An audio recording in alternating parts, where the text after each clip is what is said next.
Hey everybody, how you doing? You're probably wondering what I'm doing coming on at this time. Well, listen, just this past Saturday, I played for everyone our special 100th episode of the Who's the Boss series, and I interviewed Marg Mowczko. Now, many of you have told me you've enjoyed that interview, but a few of you gave me some important feedback, and that is that the audio was low. You had to really turn up your headset, your audio, in order to be able to hear it. So I went in, found out what the problem is, what the problem was. So I'm going to replay that video again with the problem fixed.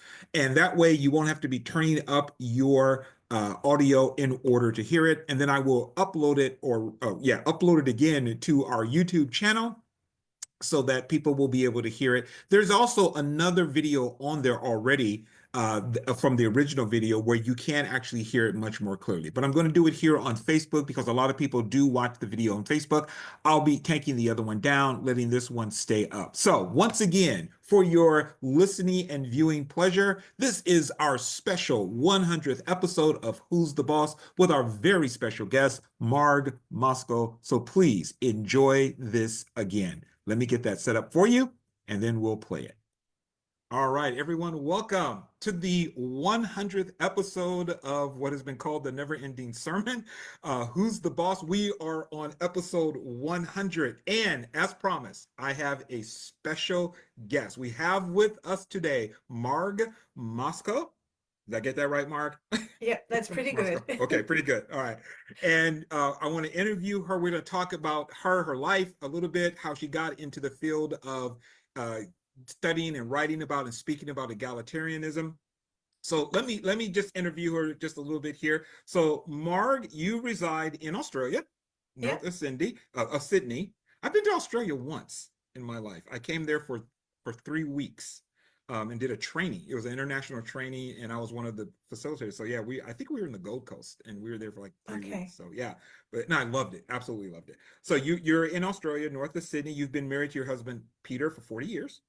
You are the mother of 2 grown sons, and you have 2 daughter-in-laws, and also you have 4, according to your website, 4 adorable grandchildren.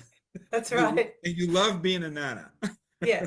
Now Yeah. I got 5 grandkids, and I love being papa. So Yeah. I understand that completely. Now you have a bachelor's of theology from Australia, from the Australian College of Ministries, and a master's degree with a specialization in early Christian and Jewish studies from, is it Macquarie. Macquarie University. Okay. Yeah. And you did a thesis on deacons and Phoebe. Yeah. And won an award for it. I did, yes. What kind of award was it?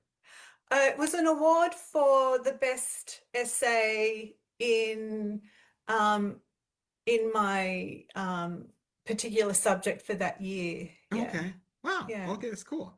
Okay, so that's a little bit about you. Anything else you want to say about yourself before we move on? Oh, no, I think that kind of covers it, and we'll probably learn a bit more as we go along. One thing I gotta say, which I really kind of discovered today. I was going over your website, I was looking over something. I was going back and listening to some old recordings that you've done from a year ago. And one of your recordings, you talked about, and I had heard it before, but it kind of went by me, that you used to sing. And you had music. I did used to sing, yeah. I went to your website, found the music, and I was like, oh my gosh, she had just such a beautiful voice. My wife is going to love it. My wife sings. I thought she's going to love this. So I just got to say, beautiful voice, just absolutely beautiful voice. It's no longer beautiful, which is why I'm writing, instead of writing songs, I'm writing blog posts. Yeah. I pretty much lost my voice with menopause. Oh, wow. Well, I pray that the Lord gives that back to you. You had a beautiful voice, absolutely. Thank you. I was listening to the music. I listened to several of the songs. I was like, "That's Marg," because you're so quiet. When I see you, you have a very soft, quiet demeanor, and I'm hearing you sing, and I'm like, "Oh my gosh!" I had no idea that was going to come out. So I just thought it was wonderful. Okay, so in terms of my meeting you, I came across your website in about 2021, 2020. 2021, 2022. It was during the pandemic. Right. In 2020, I had started studying this whole area of egalitarianism, complementarianism in preparation for the messages I knew I was going to do. And in the midst of, I don't know what it was I was researching, but I know I was looking things out. It was probably First Timothy chapter 2. That was the one I was really stuck on. Of like, okay, how do I understand this? And I think I came across your website, and I was like, oh my gosh, it's like a plethora of information here. And I just started going through it, and I ended up contacting you. And I went back and actually went back over some of the texts that I sent you. They were still on Messenger. It was July of 2022 that Right. yeah, it was Ah, actually July 16th, 2022, my very first text to you. So it was almost 4 years ago. And it's so funny because I was reading over it, and I asked you then about interviewing you when I finally in my series got to Phoebe. And I thought, I want to interview you when I get to Phoebe. And I thought to myself, here it is almost 4 years later, and I'm still not towards Phoebe yet. So when I do get to Phoebe, I will be calling you again saying, hey, okay. Marg, Yeah. can you come back on and talk about Phoebe? But I am happy to have you here today, because again, this is the 100th message. I wanted to do something special for people who've been following the series, supporting the series. And you have been someone, you've been a great help. It's one of the reasons I did want to interview you, because behind the scenes, you've been such an encouragement to me. You've helped me out when I've had questions about things.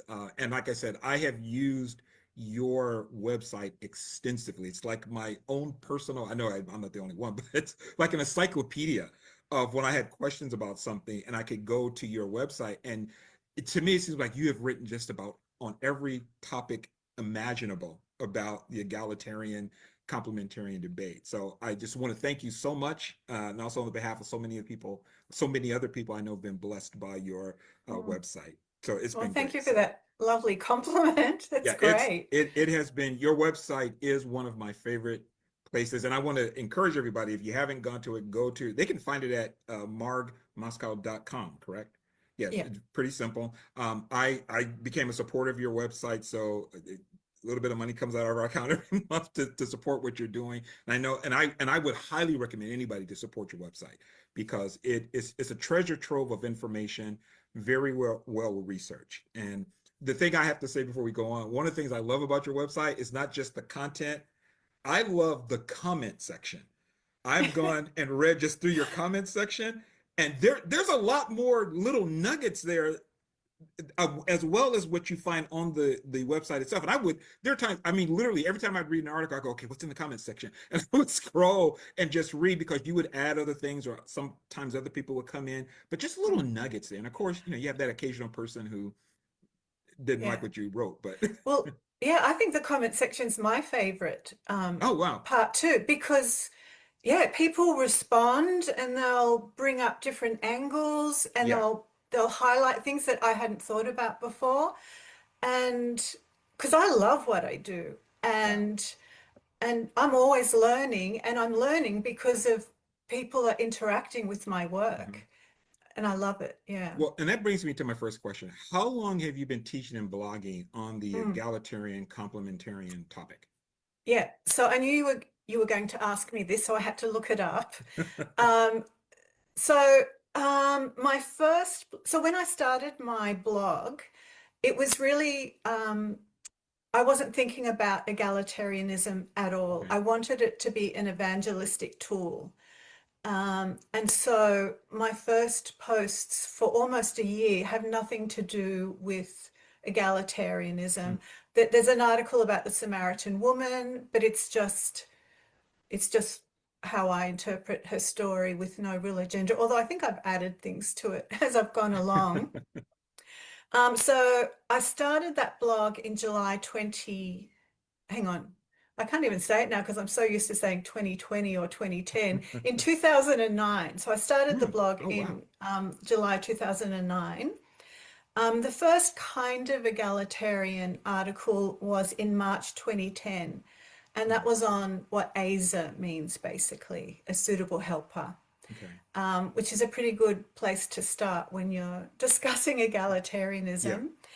Um, and then in April, the next month, I did an article on junior, and it was basic. And the impetus for that article was I had been speaking to a friend who was reading the ESV, and we were talking about junior and how junior was Hmm. portrayed in the ESV.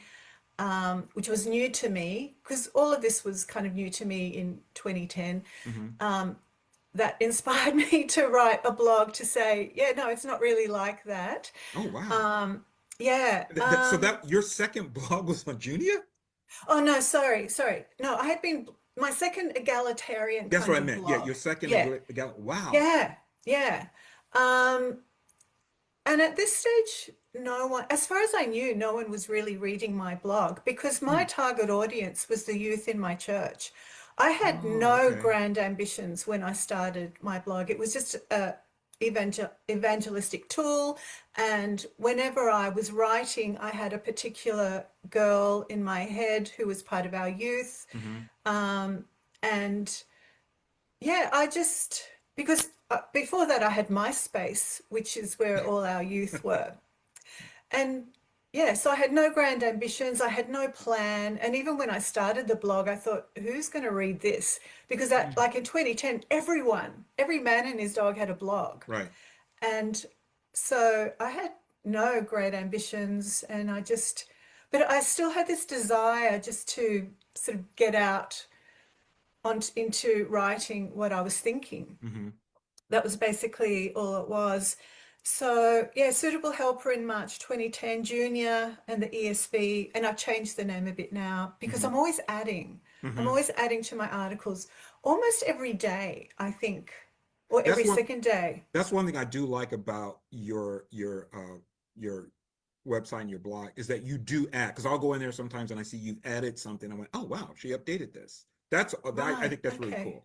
Yeah, and sometimes it'll just be something in a footnote or something Hmm. will be a postscript. I have articles where the postscripts and the footnotes are like way longer than the original article because I'm Yeah, just, I've seen that. yeah, yeah. Like this week I've been reading Tertullian and I've just added bits to two articles, Hmm.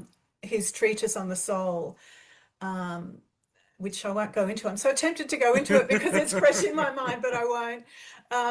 And yeah, so I'm always reading, I'm always listening. People just ask me great questions. I get asked questions all the time, which is what takes up most of my time. Hmm. And yeah, and most of that time, most of those questions then gets put into the blogs somewhere as additions. Yeah. And what's really cool, and this wasn't part of our questions, but since you've been doing that, you've been quoted in other people's books, in other people's Yeah. articles, and Yeah. but you didn't start off thinking I'm going to do this thing and it's going to spread to everybody and people are going to be referencing me. You just were just Yeah. writing. It's crazy. I used to tell my friend as a joke, Google loves me because because people find me all around the world. Um,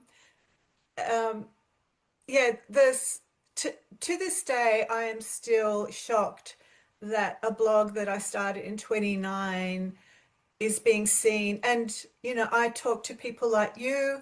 I also talk to wonderful people. Actually, I just worded that really badly, but I talk to people like Lynn Cohick and Scott McKnight, Hmm. Sandra Glan in DMs and in their podcasts and things. So the blog has been such a blessing to me. Yeah. Yeah, But you had no idea it was going to lead I had no to this. idea. Wow. Yeah, my That's really target cool. audience was the youth in my church. Yeah, That's cool. Okay, yeah. so now as I understand it, you if I because I what I've tried to do when I interview people, I go listen to other things they've done, and I try to bring something a little bit unique to our interview. But one of the things I did here is that you were originally complementarian. Yeah, I wouldn't have called it that word because I didn't even know what complementarian was. Okay. But so in my wedding vows, I'm sure I made some sort of vow to follow my husband. Um, and when I got married in the 80s, I read every marriage book, every Christian marriage book I could find, which was pretty much all about propping up your husband's Husband, ego. yeah.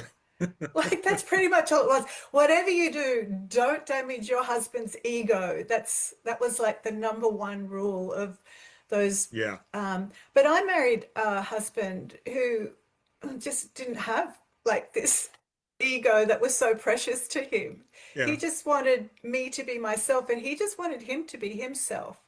and he just wasn't interested in being the leader or any of that kind of stuff. He just wanted us to get on Yeah. and live together as partners. Okay. Yeah. So it wasn't a heavy, it wasn't at all a heavy complementarian marriage.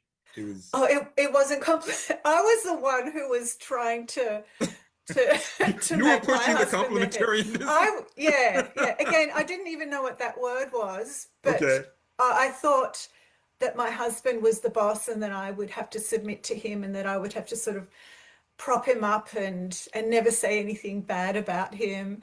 Um, and I would pressure him to be the Mhm. leader, and I would pressure him to read the Bible in the family, and he kind of sucked at it.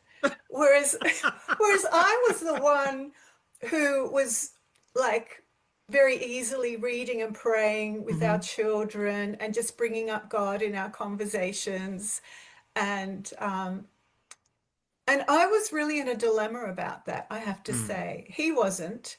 He Mhm. just wanted us to be, he told me to stop reading those marriage books because he could always tell me, he could always tell when I'd been reading those marriage books because I'd have this sort of um, extra sort of push to be a particular way. And he goes, just cut that out. Just Wow. be yourself. Yeah.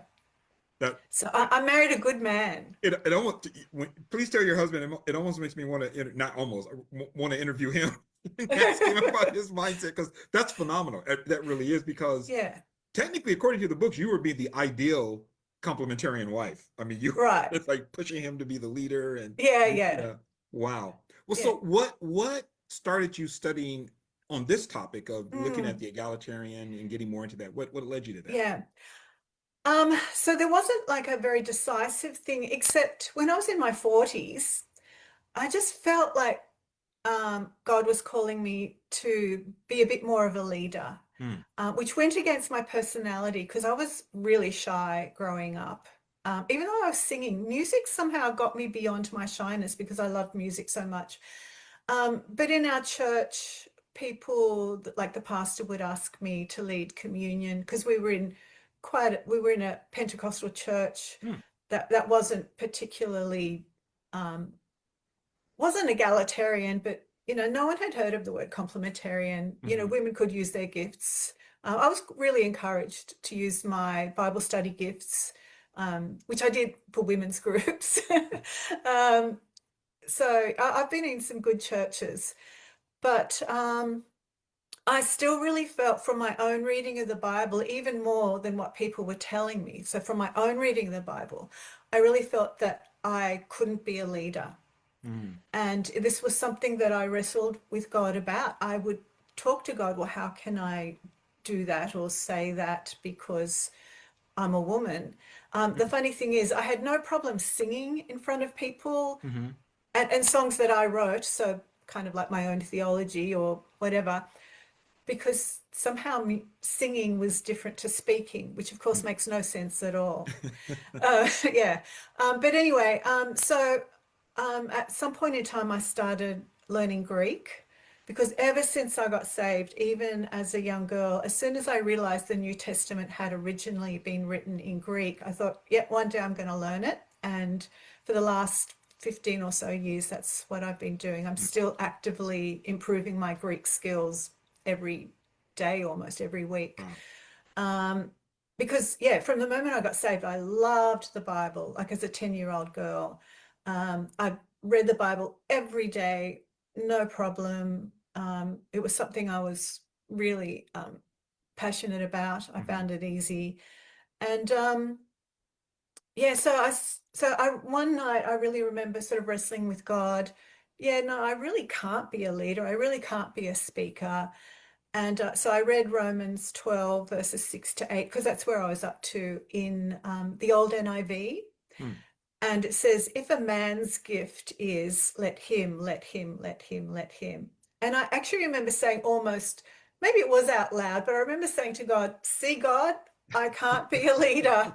I can't be, a teacher unless it's for women because man. And then I thought, hang on, let me just check the Greek. And I'd really only just been Hmm. learning it for a short while. And I wept. I literally wept. I'm still getting emotional thinking about it, because when I looked in the Greek, there was no word for man in any shape or form in the Greek. And there were just a whole bunch of participles, which are masculine participles. But I often say that that particular way, that particular grammatical construction is almost exactly what you have in John 3:16. And no one is saying whoever believes refers only to men.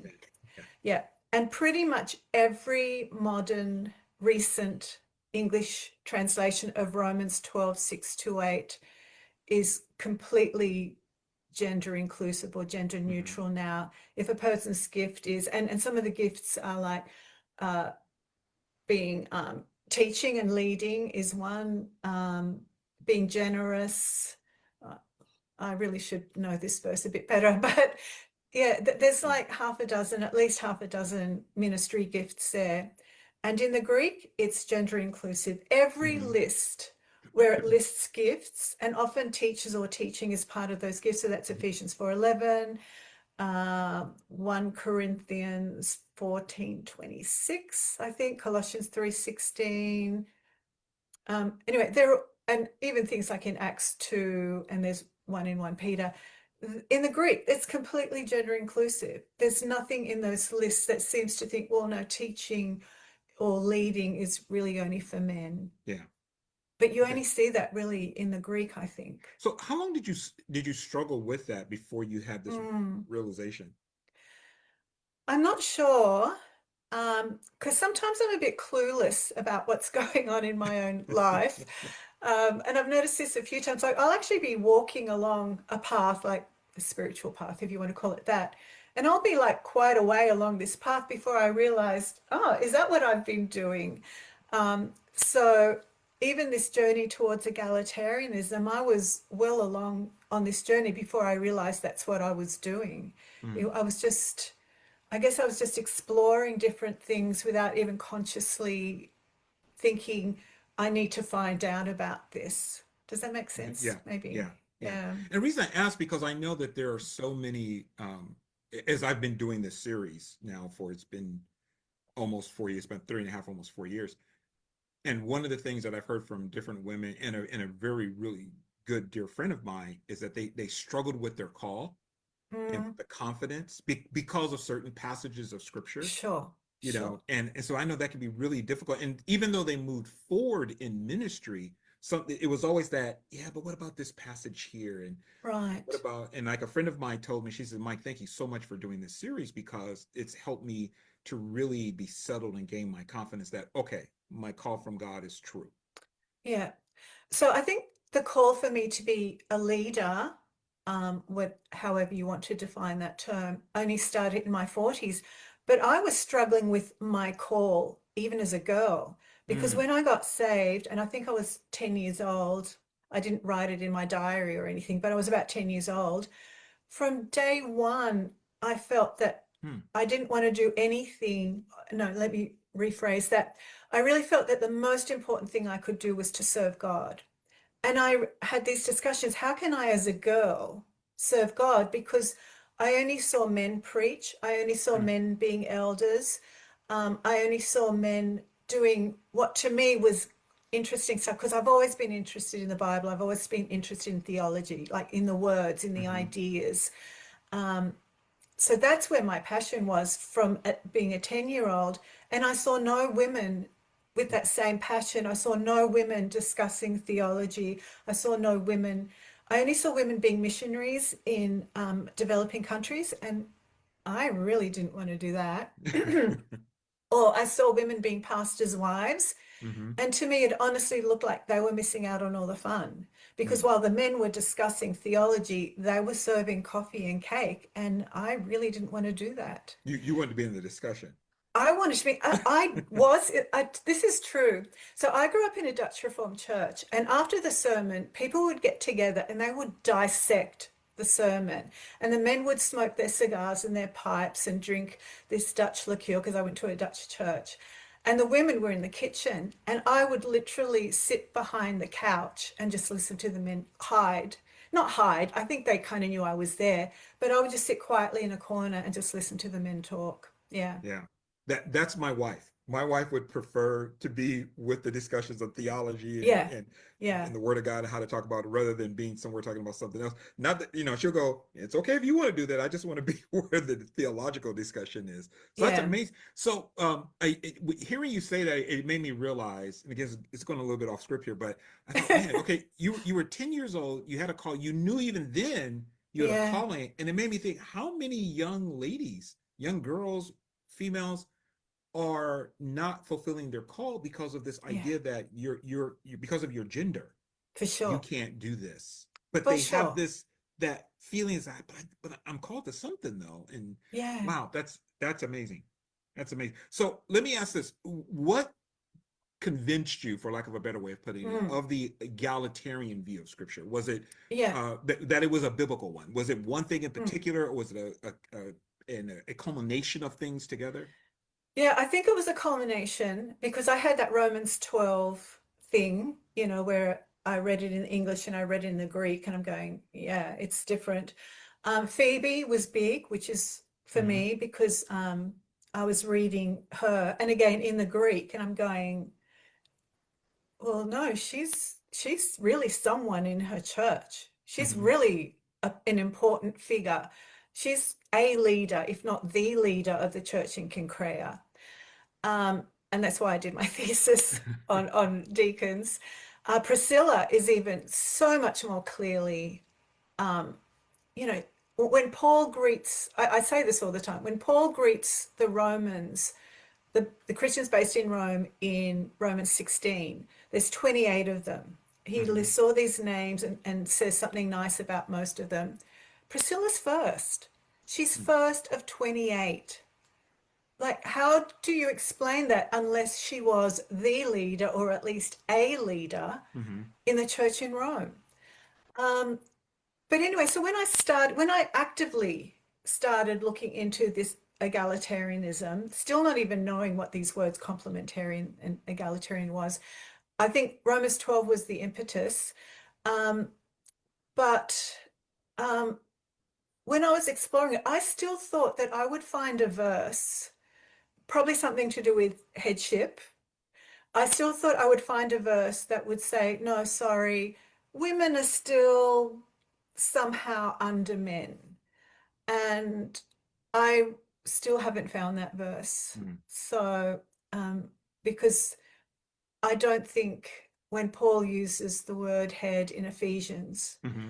which he does, he uses a head body metaphor three Right. times. Right. And what he's saying about the body, like Paul's theology is mind blowing. Like it Yes. really is. If we just stop and like, I'm even having trouble believing some of the stuff he says because Yes. his eschatological vision is really mind blowing. Yes. I agree. Um, and yeah, and like when Paul uses head again in 1 Corinthians 11, so yeah, sure, he's talking about a hierarchy in the first section, which I think is to do with reputations outside of the church. Mm-hmm. But then in the second time, he kind of goes, now just wait a minute, or nevertheless, or he says, but in the Lord, when we are in the Lord, men and women are mutual. We are mutually Yes. interdependent on each other. Who came first doesn't matter at all. Yes. Um, and I think if we want to understand Paul's letters and the times that he addresses bad behavior and the times he does tell women and men to just sort of tone it down a bit, um, and he says those things in response to a problem. It's not Mm-hmm. his general teaching.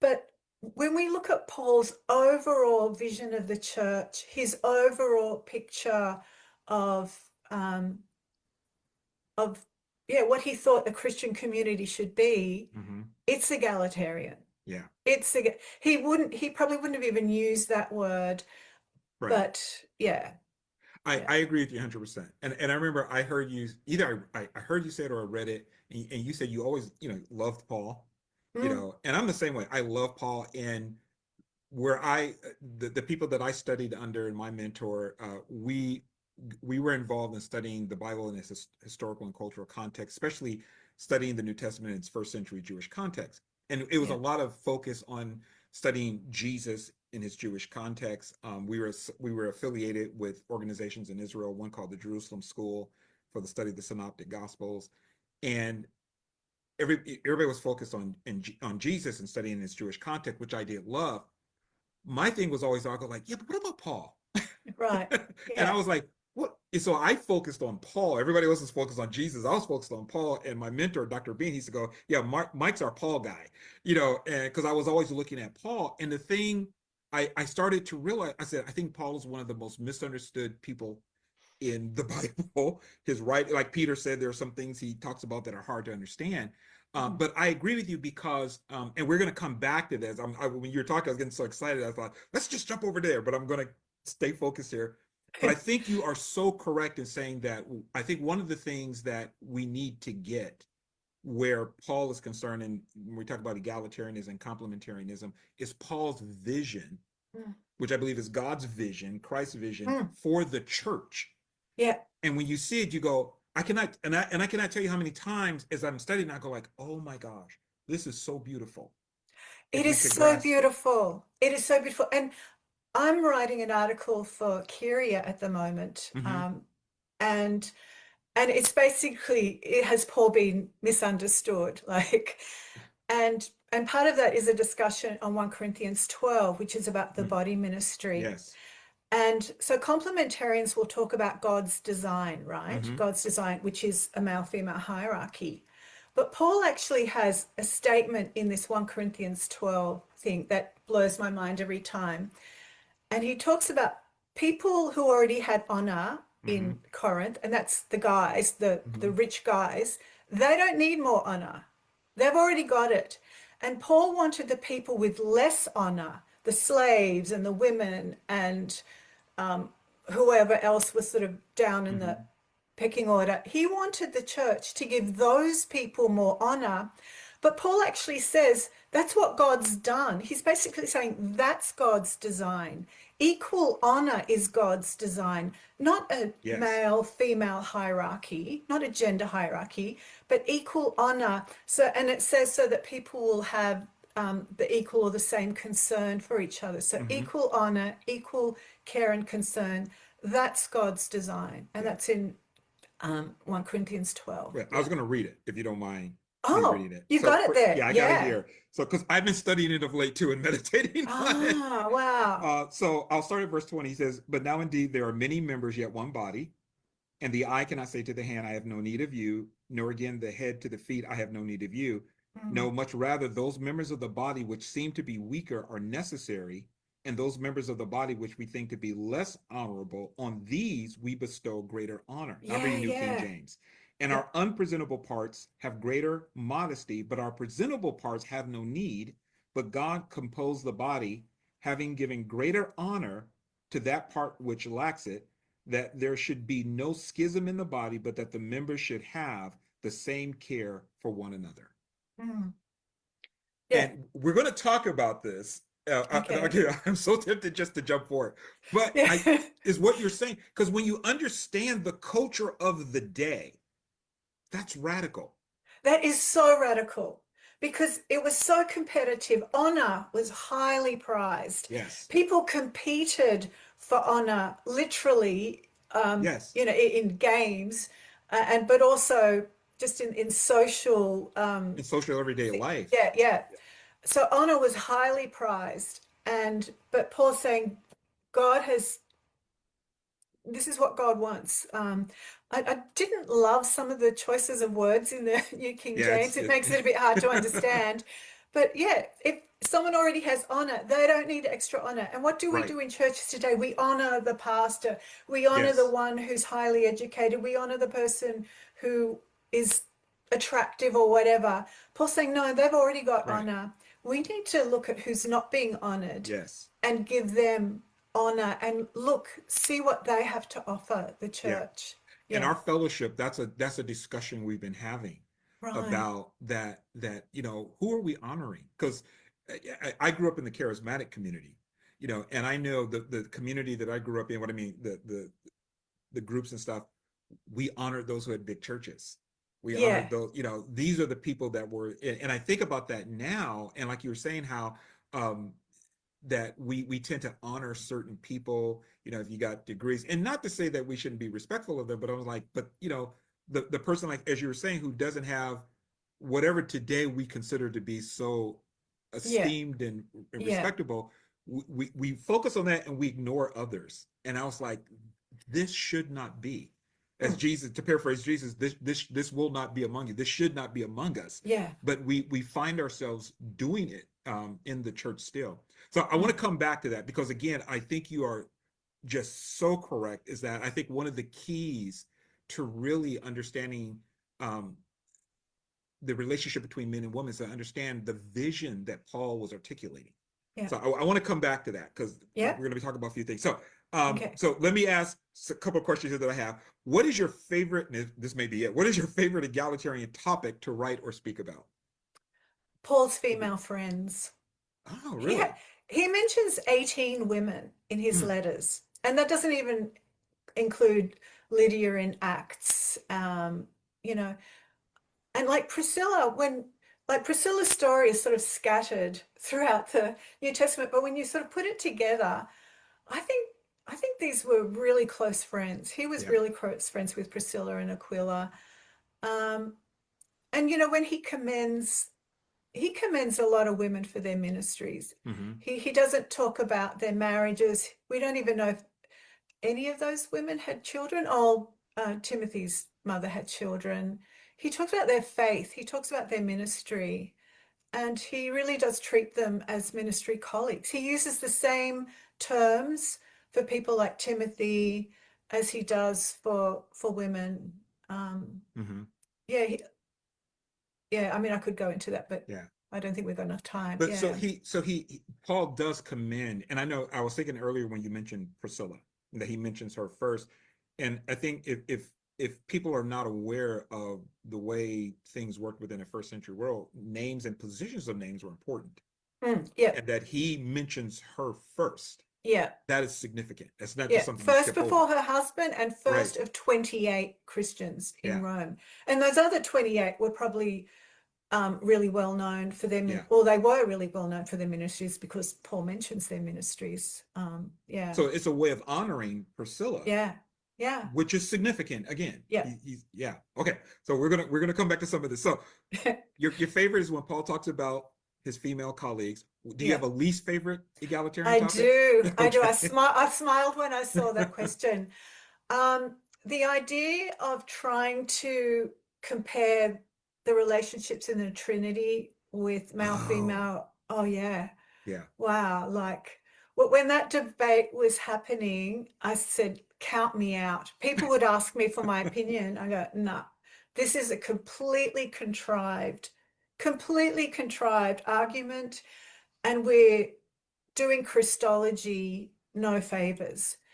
So I actually wrote an article, 4 reasons why I'm staying out of the Trinity debate. And I've since written a couple more articles in response to certain things, but it is that's just we have really, it doesn't work. Yeah. Okay, that's a good one. I didn't expect you to say, but that's a good one. It probably would be mine also. Come to think of it. Okay, so because I know you write your blog, and like I said, I love to read your comment section, and there are times people come in and they push back. And I've read some of the articles, and I mean some of the pushback, and some of the pushback I'm kind of go like, yeah, guy, you're not I don't think you're getting her point. What is most frustrating for you when you're dealing with complementarian pushback to your blog posts or to egalitarian theology interpretation? What do you find to be the most frustrating? Well, pretty much what you just said very briefly. Like, I will lay out this whole argument about how women were leaders in churches, especially churches associated with Paul. And, I cite verses and do this. And then people just ignore what I've written. They haven't listened. And they go, yeah, but what about 1 Timothy 2:12? And I'm going, yeah. Like, no, but no. Well, what about what I've just written? And it's not that I ignore 1 Timothy 2:12. I think Right. half of my website's devoted to 1 Timothy. Not quite. I think I've literally got 20 articles on 1 Wow. Timothy 2:12, looking at the different words and the different angles and the historical context. They're not listening. They're not listening. Yeah. That's the thing that bugs me. I mean, there's a lot of comments that never get approved because people are just rude. Yeah. Yeah. But some people are well-meaning. Some Hmm. people are really struggling. Hmm. And I do give people a lot of, a lot of time when, and sometimes it resolves well, sometimes it doesn't. But Hmm. yeah, Okay. the fact that they're not even listening to me. Yeah. So they'll just come with their own concerns, which are only tangentially related to my article, if they're related at Hmm. all. Yeah, Yeah, I've seen that. Of people started yeah, writing. I'm like, what does that have to do with the article? yeah, yeah. And sometimes I'll even say, listen, if you want to write your own blog, go ahead. Yeah. This is not the place for you to write your own blog. I've Yeah. had comments that were longer than my original blog post. Yeah, yeah. Yeah. Okay. So the other thing I want to ask about is how do you respond to, because I've had this brought to me, it was said about me a couple of times. How do you respond to the accusation Mm. against egalitarians that we're just going through a bunch of, when we're breaking down text, trying to explain it, we're just going through a bunch of mental Mm. gymnastics in our interpretation. And the reason we're doing that, and we're talking about the Greek and the Hebrew and the words, and that there is no third person personal pronoun here. The reason we're doing all that is we're trying to avoid the plain and simple reading of the text, because what we're reading doesn't support our egalitarian interpretation. So therefore, we have to do all this stuff to make it fit. Yeah, yeah, How do you respond to yeah. that? The mental Yeah, because I get gymnastics asked argument. all the time. Yeah. So I usually say that I take 1 Timothy 2:12 extremely literally, and I think it was great advice. Hmm. Ooh, that's And pretty good. then because I do, Yeah, and I that's, agree.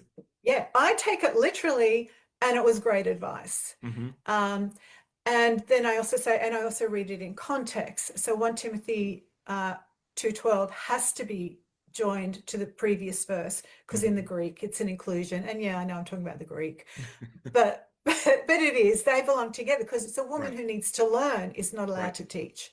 right. And then I zoom out a little bit more, because context is Hmm. so important. And I say, well, yeah, all of 1 Timothy 2, verses 8 to 15, is Paul addressing bad behavior of certain people in the Ephesian church. And a woman who needs to learn shouldn't be teaching, and Hmm. she shouldn't be domineering a man. And again, you kind of need to get into the Greek, because exercising authority Hmm. is really not what Paul was saying Right, in 1 Timothy 2:12. He was talking right, about bad behavior. right. Yeah. So I love that response. I think that's a great response. I think I'm gonna start using it. It's like, oh no, I agree with this. It's really weird sometimes, because I remember the very first time I got accused of that, and I was like, what? I said, no, no, no, no, no. And it's like I'm bringing it back all together to say this is what the text is saying, but we just got to read it in context. Which brings Yeah. me, because that Mm. that mental gymnastic argument tends to be utilized to invalidate Yes. egalitarian. You guys are just Yeah. you're doing mental gymnastics as if to say, therefore, our interpretations, our views are not valid. And it's Mm. like, no, sometimes it seems like people don't get these passages are not as simple as, because they're reading the English text. And Yeah. they For therefore starters. Yeah. assume it is as simple as just they're doing a surface reading of the text. It says what it says. Women can't have authority, even though they'll look at it and they go, women can't be pastors. It says right there, I don't allow a woman to teach nor have authority. And though it doesn't mention anything about pastors, or, Yeah. but they Yeah. read that They've into already it. got all this interpretation and all Right. this baggage attached to this verse. Um, yeah. Um, because one thing that you were saying, the comments that annoy me, as well as the people who haven't even listened to a word I've said, are the people who literally just quote 1 Timothy 2:12 with no Yes. comment. Yeah. And I'm going, yeah, mate, I got no problem. Well, the people who assume I've never heard of 1 Timothy 2:12, and I've probably memorized it in the Greek, you Yeah. know. And that is funny. I've heard others say the same thing. It's like they quote 1 Timothy 2:12 as if you guys have never read that. It's like, oh wow, I didn't know that was in the text. It just blows away my argument now. I didn't know Yeah, that was there. And I'm yeah, thinking, yeah. And what always amazes me when they do that, they quote that text as if it sits in a vacuum by itself, that yeah, nothing comes before it and nothing comes after it. And that always amazes me that it is yeah, read out of really context, which brings yeah, me to my next question. yeah, How important is context, yeah, especially now? Context is why, but I want to yeah, focus on, because I want to go somewhere, the yeah, cultural context and yeah, understanding the scriptures. How important is it? yeah. I'll answer your question, but I really want to preface it by Mhm. saying the context of the whole letter Yeah. is so important. It's so important with understanding how Paul uses head body in Ephesians, because he does it a few times. It's so important with finding out what 1 Timothy was about, what caused Paul to pick up his pen, or his scribe to pick up his pen and write his letter. So the context of the whole letter is so important. But yeah, the cultural context, which is something that I'm still learning about, because 2000 years ago was a really long time, Mm-hmm. and we have a lot of gaps in our Mm-hmm. knowledge, like not egalitarians, but historians. There's a Right. lot of gaps in our knowledge. And, you know, before they would just sort of concentrate on wars, but now historians are concentrating even more on domestic life Mm-hmm. and just everyday social customs. Because one thing that where my work has taken a turn is a few years ago, I realized that the context of celibacy Mm-hmm. is huge in understanding some parts of the New Testament. So 1 Corinthians 7 makes no sense unless you realize that some Christians in Corinth thought that the resurrection had already happened, and so they weren't getting married, or if they were already married, they weren't having sex, or they were even leaving their spouse. So this is in the mid-50s. The church had only been around for like 20 years, and Mm-hmm. already there's this sexual renunciation going on. We see this in 1 Timothy, because I actually think that's what's happening with this woman in 1 Timothy 2:12. Mm-hmm. Um, so if we have no understanding of this big undercurrent, and not even an undercurrent, but this idea that was really floating around that sex was somehow a problem, um, we won't understand um, why Paul is saying and what he's saying. Even Titus 2, in Titus 2, there's these qualifications, not qualifications, qualities, virtues. Let's use the word Mm-hmm. virtues. Paul is telling Timothy to tell the older women to teach the younger women to abide by certain virtues.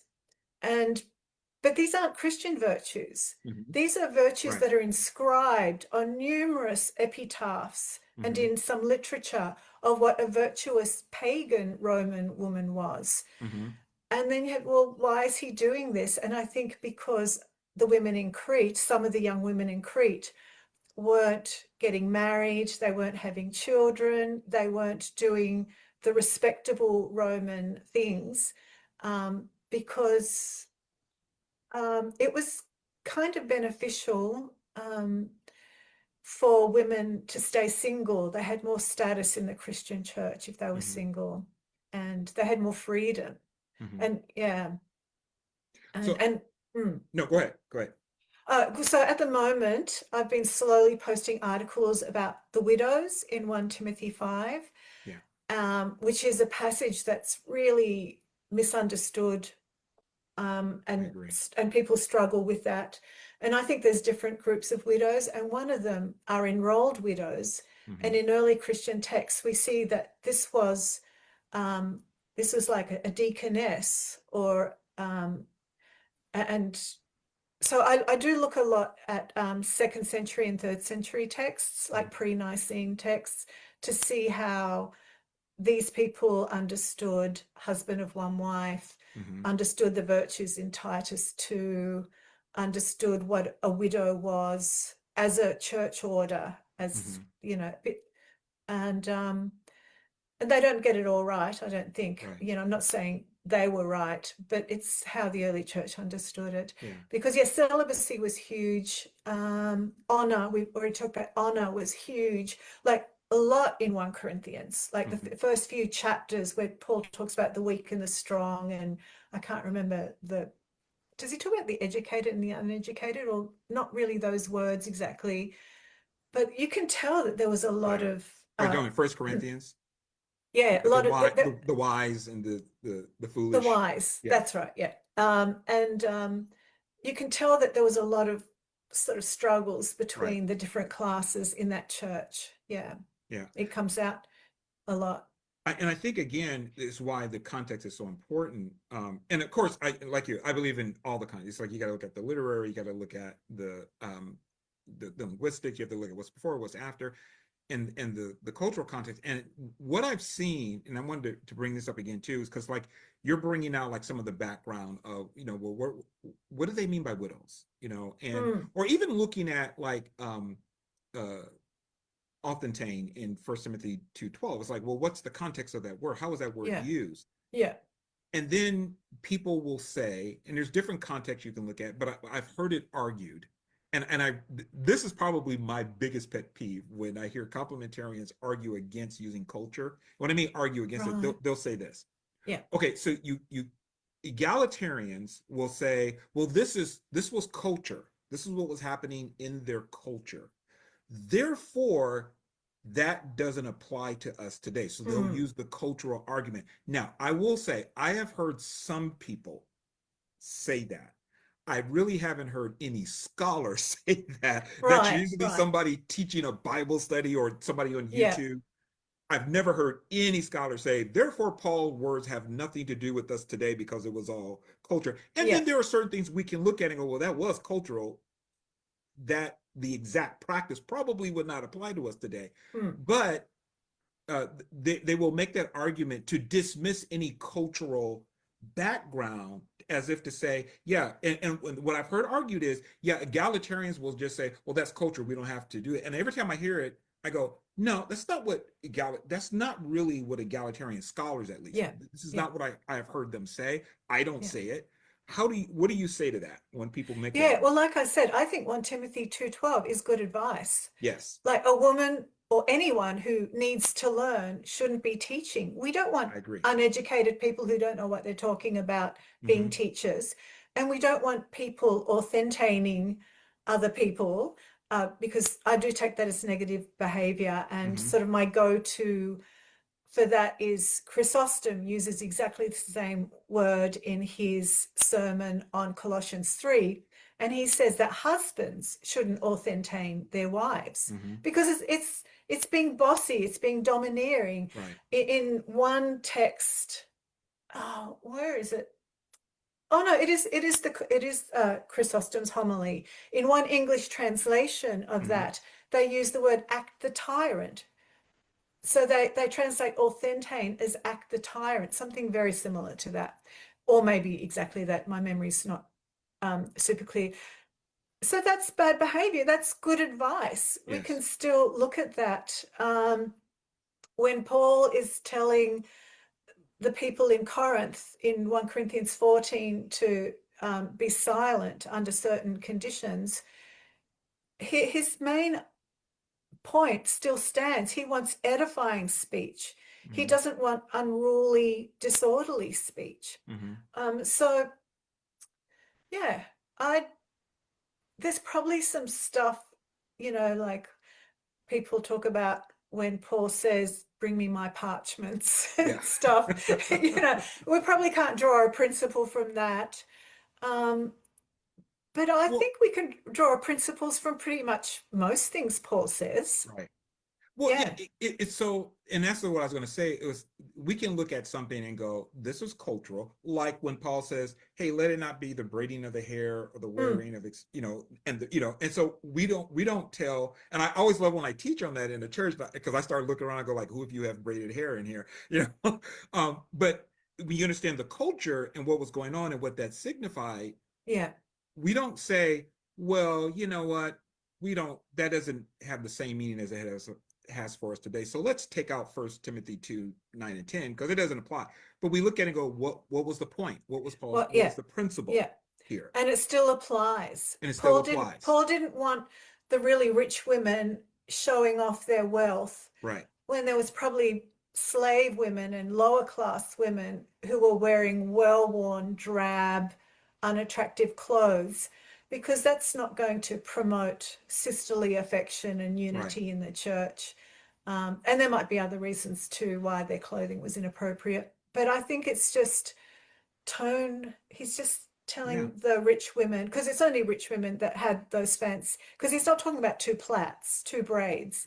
He's talking about the types of hairstyles that only the super wealthy could, because they needed special slaves to do those hairstyles. And what's so funny, I've heard so many people teach on that. And what they will often say is kind of the opposite of what actually Paul said. Because they'll say, well, Paul says, let it not be the braiding of the hair.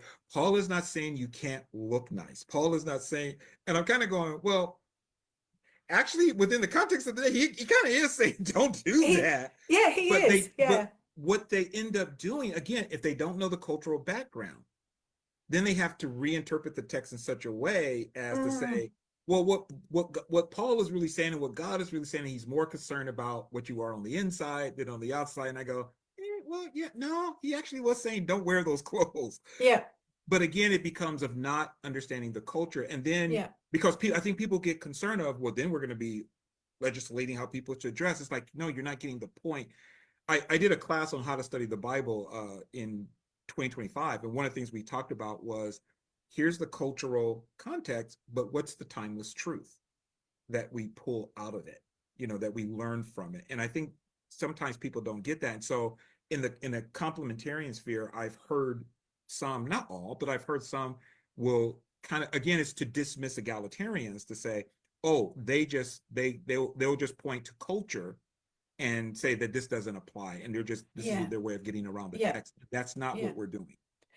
It's not, but you know what? In a way, I understand it because I struggled for years with 1 Corinthians 11, and I thought women really had to cover their head. Cover their hair, yeah. And I literally, there was this question time in the middle of Sydney, right at the big Anglican Cathedral, which was right next to Sydney Town Hall. And once a month, maybe, I don't know, but they had this question time where you could ask the Archbishop anything. I asked him about 1 Corinthians 11. I think I was like 21. Yeah, I was 20 or 21 at the time. And I said, well, does that mean I have to cover? And he said, oh, it's a cultural thing. And because he answered lots of questions, that's kind of all that. And I was so unimpressed with that answer. But you know what? It is a cultural thing. And I don't even think he was telling ordinary women to cover their head because at the end he says hair is their covering. I think some women in Corinth, probably the same women who were renouncing sex and thought the resurrection had happened, they were cutting their hair short, like Thecla. Again, outside of the New Testament, we have all these texts from the 2nd century onwards of women cutting their hair, wearing men's clothing, because, and like even in the Gospel of Thomas, which is obviously a non-biblical book, there's this idea of women becoming men. And if you have no idea of this whole, what was happening in the church at that time,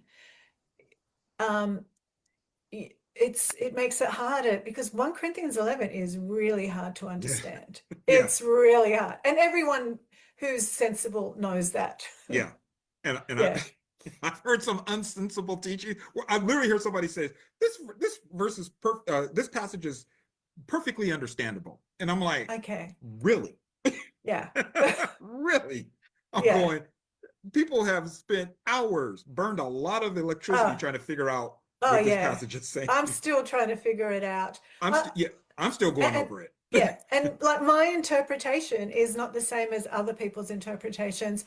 And I'm kind of cool with that because as long as their interpretation actually deals sensibly with the text, I will listen to them. Yeah. So, okay. So that brings up something else I wanted to ask real quick. And I may be jumping ahead here, but and I'm kind of dealing with some of the pushback that egalitarians get. And I have not found I don't think they're fair when they do it, because maybe one person have said, but then it'll be generalized to all Right. egalitarians or Right. egalitarian Right. scholars. And one of them Yeah. is, well, egalitarians can agree on the interpretation of this text, Yeah. as if having multiple views of it somehow again dismisses the Yeah. egalitarian view. What would you say Yeah. to that? Um, well, like I said, I don't have a problem with people having different interpretations. So I really respect Sandra Glan, completely respect her. I have a very different interpretation of 1 Timothy 2:15 than her.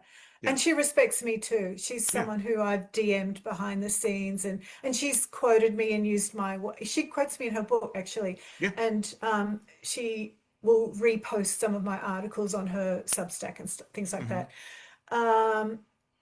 Lucy Pepiat, another person, has a different interpretation. Yeah. But it still makes sense, and I will listen to it. With 1 Corinthians 14, there's different ways of understanding verses 34 and 35. This, and I go, they are all valid interpretations, even if I'm leaning towards a particular one myself. Yes. And I think it's good to keep our minds open, because I am really open to the fact that I could be wrong on things, because I am always learning, and I have been wrong in the past, and I've had to sort of tweak my articles a little bit. But see, here's the thing: when complementarians apply 1 Timothy 2:12, there's a line somewhere that women can't cross. Right. But that line and how they interpret what women can't do, that varies so broadly in real life, that I think the idea that, and complementarians don't agree on everything either. I know. Right. Yeah, they don't. for sure. But like, so in like the Keller's church, women could do everything except be an ordained elder. That was it. Like, but they could do everything else. In other churches, women can't even read the Bible from the pulpit. Something that for some reason irks me like you wouldn't believe, because I love the Bible. Why can't a woman read words that are already written in the Bible from the pulpit? In some churches, women can't even do announcements from the pulpit. I know. There's just such a wide range of interpretations. That so surprised applications. me. That's so surprising. I have some really good friends, and they're probably watching, Zach and Belinda. We were all talking about this, and they've been following my series. They were the ones who informed me, because I had never seen this. They said, "Oh yeah," they said, in like some of the Black African American churches, they said women can't go up on the pulpit. I went, "What?" They go, "No, you." They said, "You ever notice sometimes women, if they're making announcements, they're on the floor in front?" I went, "Yeah, I've seen." And I said, "I just thought that was for convenience. I just thought, if they got up and they walked up." They went, "No." And Zach was telling me, he goes, "Yeah," he says, "the 3 little steps leading up to the stage, it was considered Father, Son, Holy Spirit. It was considered sacred." And I went, "Are you kidding me?" Wow. I had no idea. Yeah. And I went, and they said, "Yeah, you can't get behind that pulpit because it's considered sacred." I went, and I'm kind of like, but they didn't even have pulpits in the first century in the homes. I said, so yeah, I was shocked when I started to learn this. I have a friend of mine, when I first started this journey in this study, named Tyler, and I think she follows you. She's on Facebook, and she was kind of help my guide, because I would always contact her and I go, "Hey, is this true?" And she would go, "Mike, where have you been?" And I said, when I grew up, we didn't have this, because I grew up in a charismatic.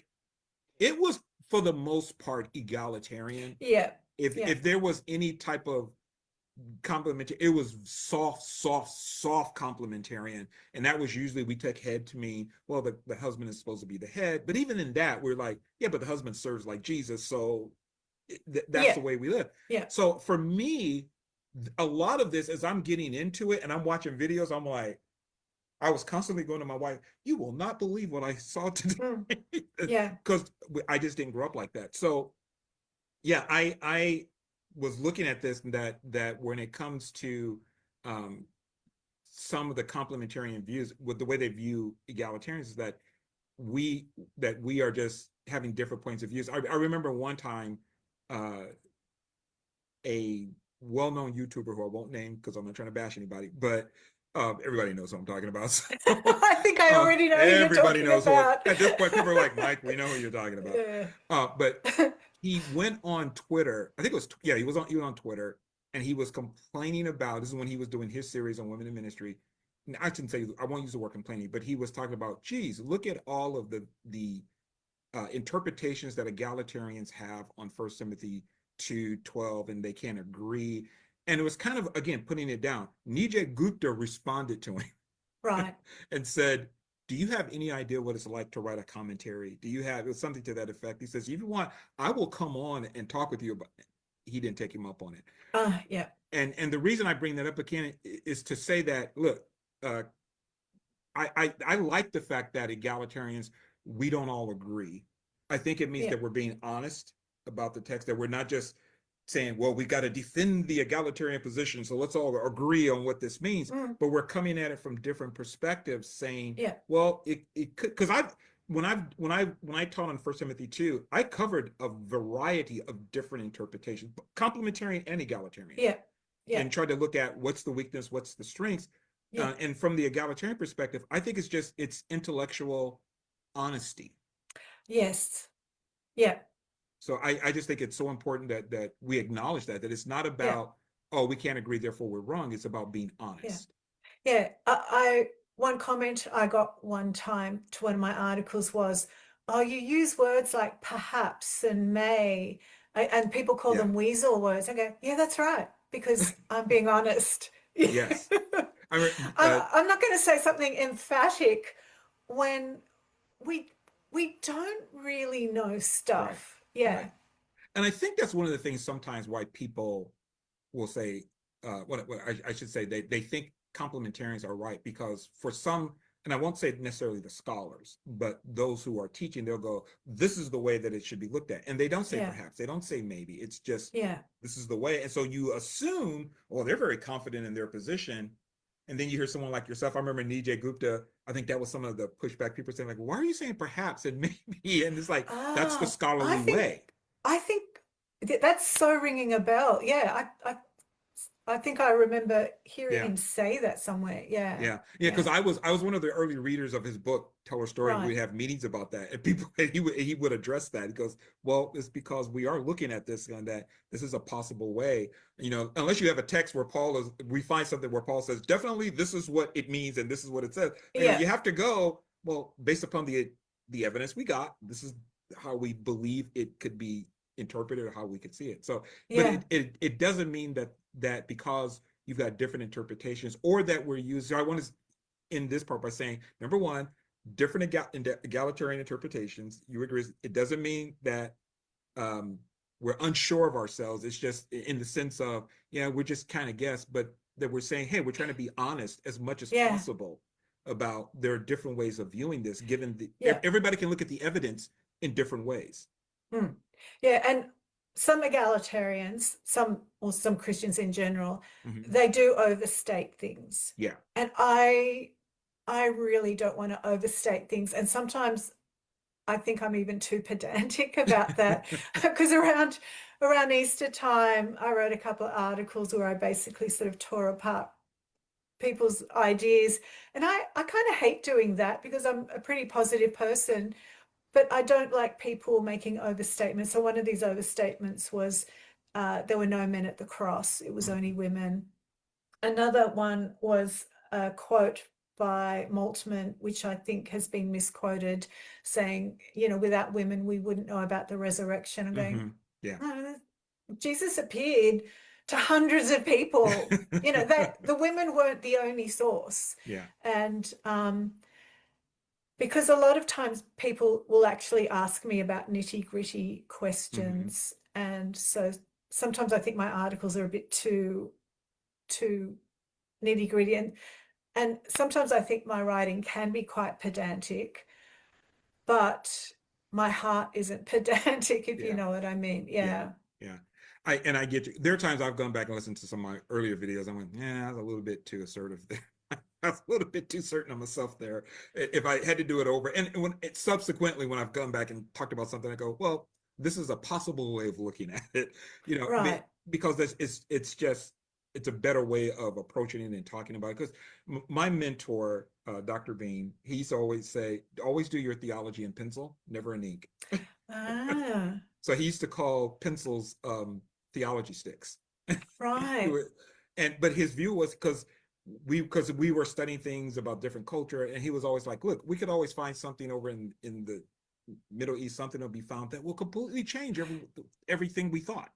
And then we have to go in the race and go like, okay, Yeah. we thought we have to change the way we think about this Yeah. now. And that's what I love about my blog, because people do say, when are you going to write a book?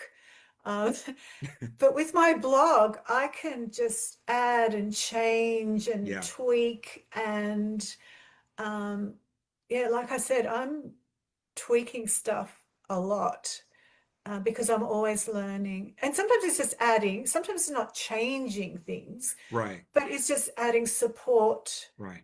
um, Okay. to things. Yeah. Now we've gone about an hour now. Do you have a little bit more time? I wanted Yeah, to cover just real sure. quick. Okay.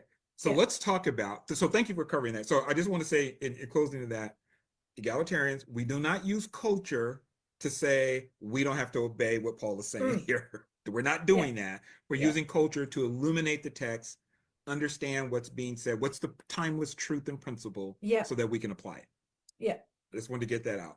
Okay, so let's talk about Ephesians chapter 5, verse Right. 21 through 33, Yeah. especially hupatasso. Okay. Yeah. What Because does this it is, mean? yeah. So this is still very much a work in progress for me. This is a word usually translated as submit. Submit. Ephesians That, 5:21. Submit yeah, yourselves one to another. yeah. So let me start off by saying that it has a range of senses. Paul uses this word over 20 times. I think it's 23 times. So Mm-hmm. this is a word Paul uses a lot. But it doesn't occur that much outside of Paul. I mean, it wasn't a rare word, I won't say that. Mm-hmm. But when I look at how it's used in other texts, yeah. So I really can't put my finger on. I think it's got this idea of deference. I think it's got this idea of humility. So what was I reading the other day? Okay, so in the letter of Aristeas, which was written, let's say 200s or 100 BC, Mm-hmm. Aristeas is talking about a king and giving advice to a king on how he can behave. And he uses words like being humble and lowly and submitting, using hupotasso. So I like using that example because people like Wayne Grudem have just plainly Yes. said that hupotasso, submission, is always one-sided Always. and always to a person in authority. So Always. wait, Yeah. yeah. And that just isn't what we see when we start looking at how the word is actually used. Because who has the highest authority in the ancient world, especially, the authority of a king was like Mm-hmm. way up there. Now it's sort of moderated in modern society. But so this advice to a king is to be humble and lowly and submissive. And Aristeas says, because people like that. Yes. They're easy to get along with, I guess.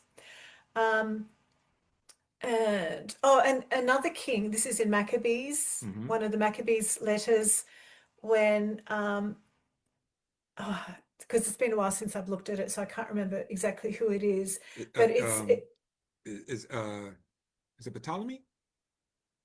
Well, I know it's one of the I, kings who goes. He's in, or is Antiochus? I think it's one of those guys. Antiochus.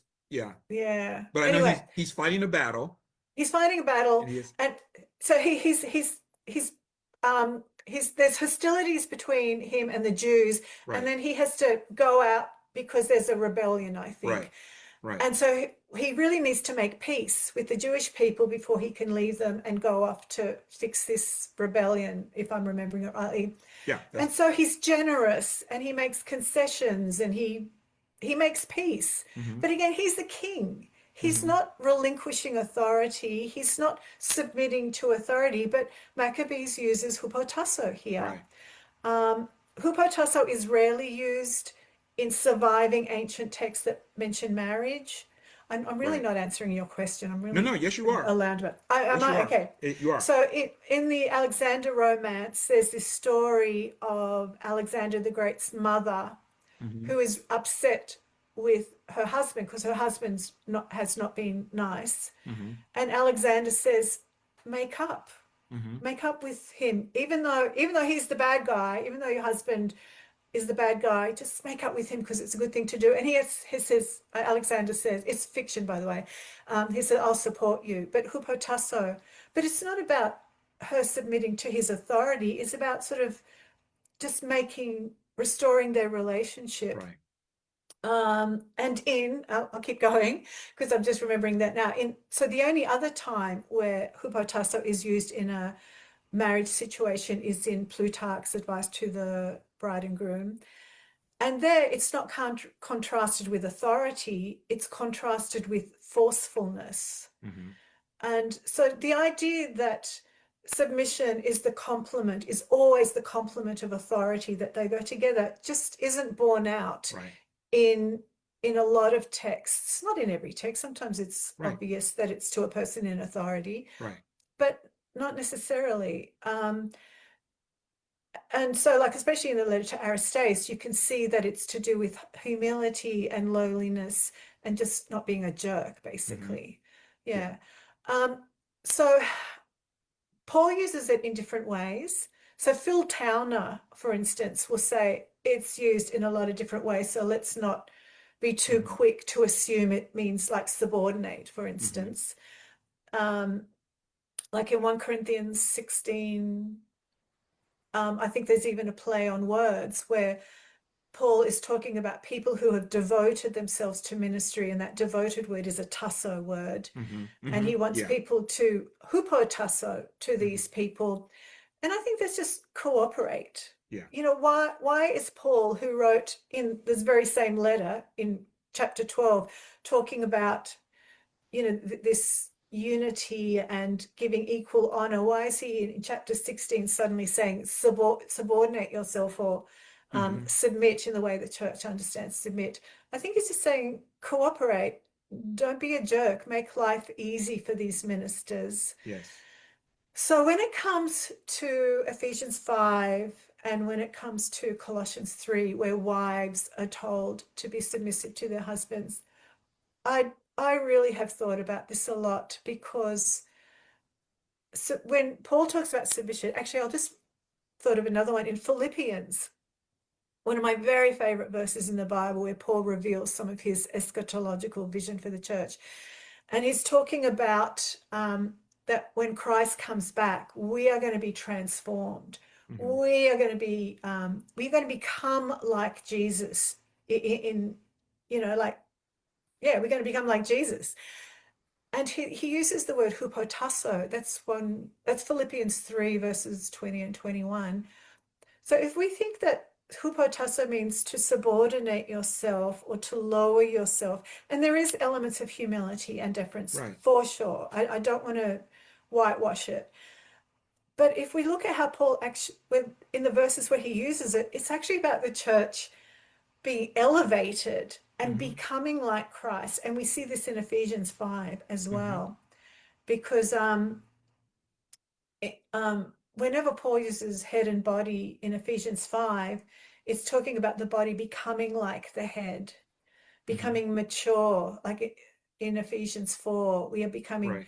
like, is it the fullness? Oh, no, Ephesians 1, the body is becoming the The fullness of fullness of him who Christ. fills all Yeah. in all. Yeah. Yeah. Like, I don't even know what that means. It sounds good to me, though. It doesn't sound like, you know, Paul's saying, church, submit to Christ. It's no, Right. it's submit. And yeah. And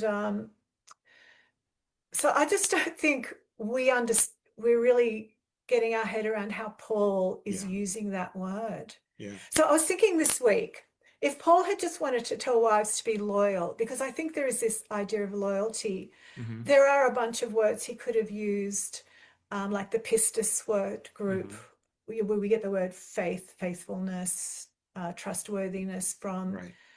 Or he could have used something from the patho word group, which is to rely on or have confidence in and stuff. But those things require a real sort of, I'm not, see, these are new thoughts, so I haven't even processed them properly. But Paul isn't even saying trust your husband. He's not even saying have confidence in your husband. Right.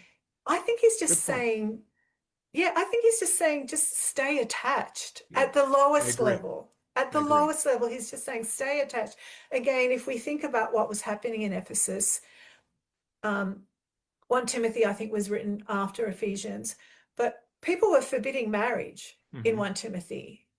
I do think 1 Timothy 2:15 is about a woman who was had renounced sex, and that's why Paul's saying you won't lose your salvation if you have sex and babies. And I wish I could unpack that more, but I don't have time. So I think he's just saying to women, don't give up on your husbands, stay attached. And husbands in that time did have a higher status. So that's why they're the head and they're not the body. But the actual basic understanding of the head and body is unity and connectedness and connectedness. And the body even becoming like the head. And people just make all these assumptions about what it means for husbands to be the head, but Paul tells them. And in one of my articles, which I did last year, I decided to highlight all the verbs that Paul uses when speaking to husbands. So Paul never tells husbands to lead their wives. Paul never tells husbands to have authority over their wives. He tells them to love.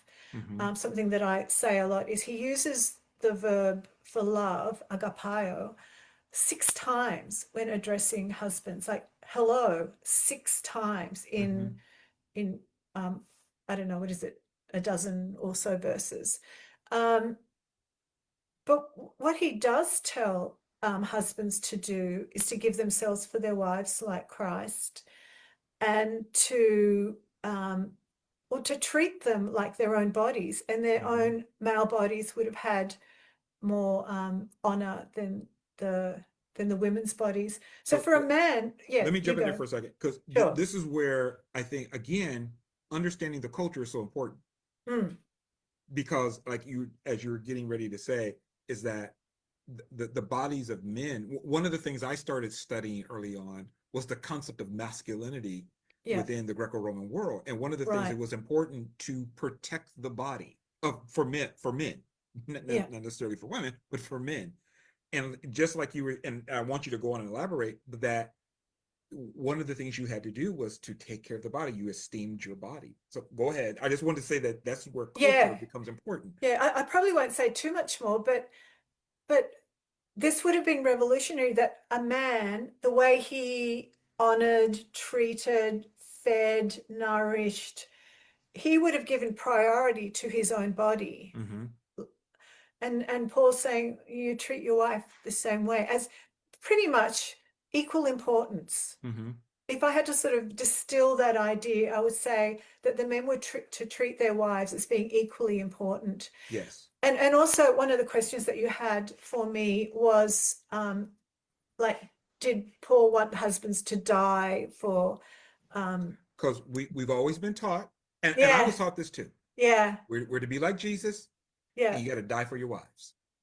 And so people read this as though men have to do this really lofty, honorable we thing. have the greater responsibility as men. But this is why we have to read in context, because Paul uses almost exactly the same words, almost word for word, in Ephesians 5:2.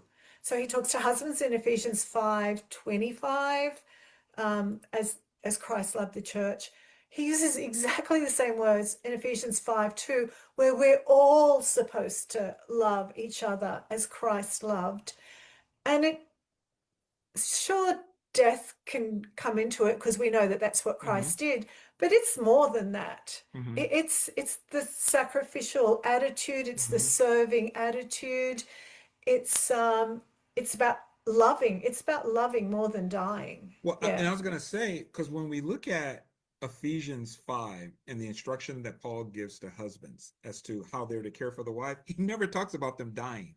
Yeah. There is no mention of, Yeah. He and talks what I, about feeding them, clothing nourishing. them, yeah, nourishing, Yeah. cherishing, nothing Yeah. about dying. Yeah. Yeah. And I was in preparation for study because I'm going to be doing some things in talking exactly about this. I thought to myself, have we been reading this text? Because Yeah. we're Yeah. importing ideas that Yeah. Paul actually does not talk about. It Yeah. it makes it sound good, or it makes it sound like really noble for men, Mm.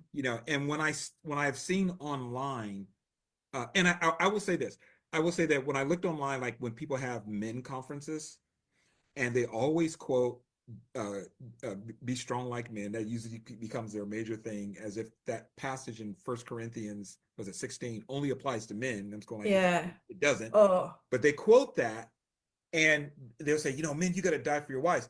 And I get what they're trying to do. They're trying to get men to step up. They're trying to get men to be noble as husbands. But I'm going, but you're misreading the text. Yeah. And what I've heard from some men, and I would love to hear your thoughts about this. For some men, the way it is quoted, that men have more responsibility. And I've had some guys, they're like, this puts so much pressure on me Yeah. that I've got to be more than, it's like, I got to do all this stuff. Yeah.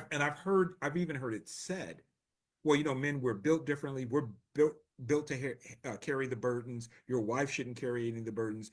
Suck it up. You carry all the burdens. And I'm going, I have at times had the privilege of ministering to men, and I think to myself, when I hear that, do you know how much pressure a lot of men feel, Mm. and a lot of pain they bury because they think they're not being men, because they're told this is what it means to be a man. Yes. Yeah.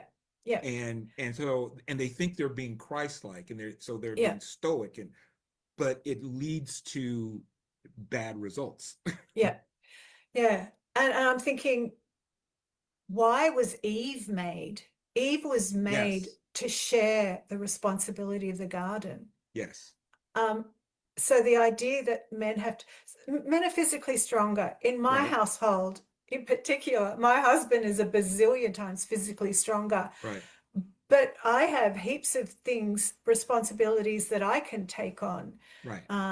Like he just really hates anything to do with the computer. So I'm doing internet banking, things like that, which takes some level of responsibility.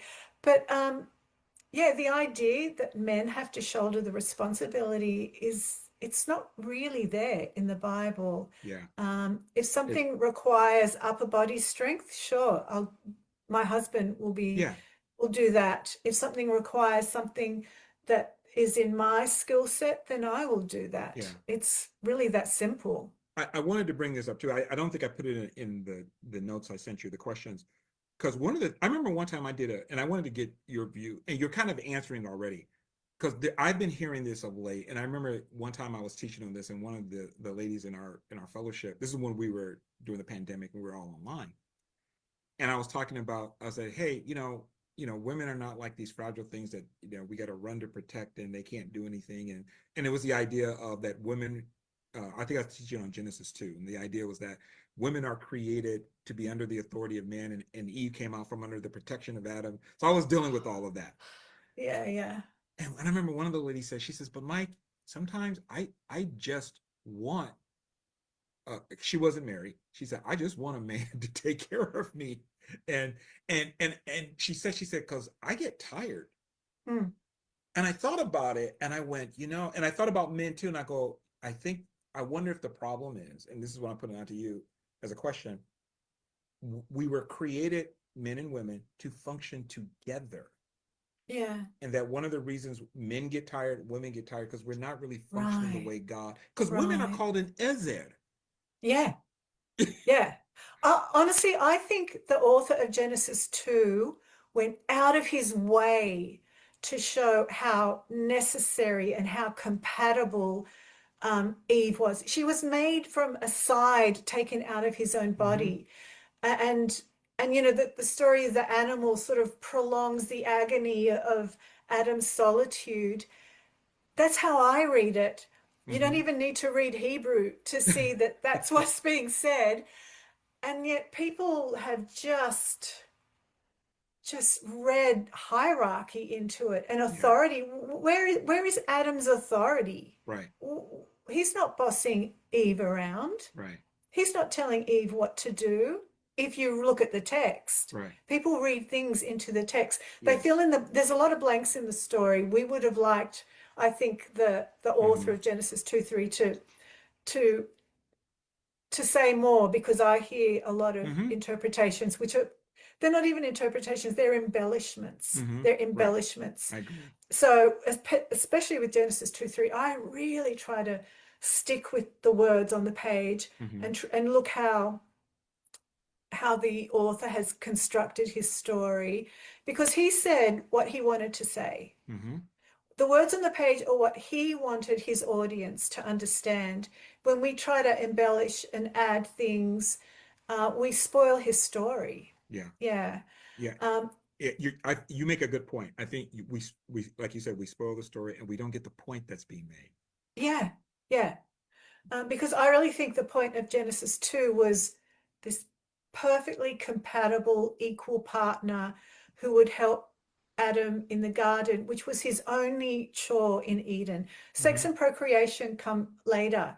And a lot of people think that Eden was a sacred space, that it was sort of a priestly role that this couple had in the garden. And it's an amazing story. It's beautiful. It's completely good news for women. Yeah. If they just look at what's on the page.